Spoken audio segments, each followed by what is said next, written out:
So here we are, Friday afternoon. Work is finished for the week. So I thought I'd make a little podcast, see what I've seen, what's upset me, and what do I think. Probably a little bit about myself. I'm in my 60s, come from a poor family, work hard, not materialistic, you know, don't own my own house, don't have loads of money, live within my means. So, got grandchildren, all this lot, family. Um, got a pink gin, ice and lemon.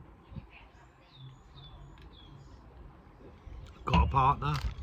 I hate that word partner. I got a bird, wife, woman, whatever you want to say, not to be derogative. And whatever floats your boat, as long as it doesn't affect me or harm other people around me or harm anybody. Um, Looking at the state of the country, I sit and think, never very academic at school. I learnt a lot more after I left school than when I was in there.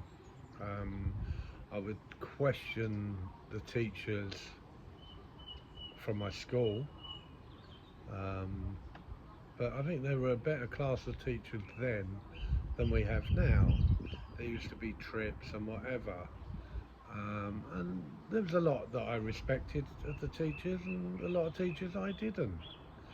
Um, Moving forward, um, I go through my grandfather served in the Navy in the First World War. During the Second World War, he was in charge of labour during in Portsmouth during the Second World War, and then they moved him up to Rosyth in Scotland to fix the ships because the Germans were bombing the fuck out of Portsmouth where he come from.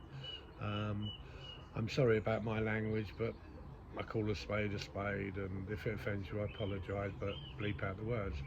His brother was killed in the Navy. My father was a stoker in the Navy. Um, he got asbestosis, which eventually killed him 19 years. My brother served in the army. He went to Belize. He was a part of NATO in Cyprus when that all kicked off. He travelled well. My nephew is in the army. He's been to Afghanistan and Iraq and Iran or whatever it is, with where it kicked off there. So as a family that protected the country, I think I'm well covered. Um, when I was just looking at something that came back about Starmer, when he said, if you don't like it, the door's open. Who the fuck is he to tell a white English person, British, to fuck off because we don't like what he's doing? But his mum was a nurse and his father was a toolmaker. So what? What did other people do? They all had jobs. Because his dad had a job, we're not sure what tools he made. We don't know what part of the National Health Service his mum served in.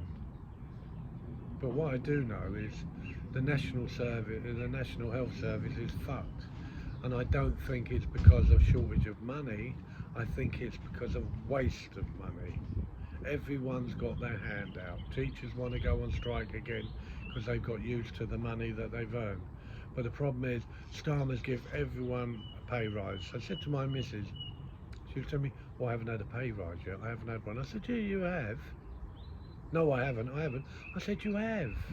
Starmer made your employee pay more for you. That's your money. Anything that you cost your employee is yours.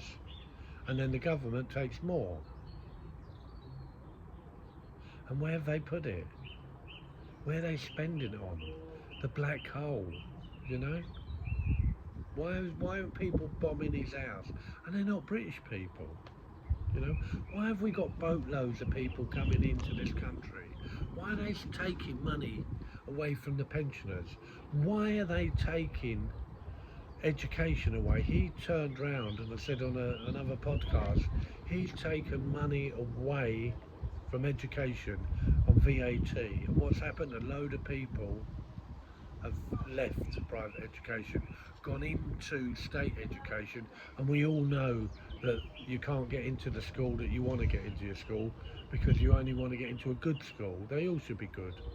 And the thing is, you know, on that they should be tested. Where that woman killed herself because Ofsted come, well, they're putting people through tests and education, make sure that they know everything. So why can't they be doing it? We all need to do and be seen to be working correctly. You know, we all should be accountable to somebody, which is a tax person.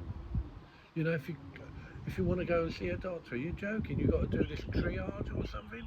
What the fuck is that? You have to go on at a certain time, use your phone, go onto the computer, press button A and whatever. Not many people can do that. I went in, I had a bad knee, and I was taking, you know, painkillers, and I was taking something else, and then I took this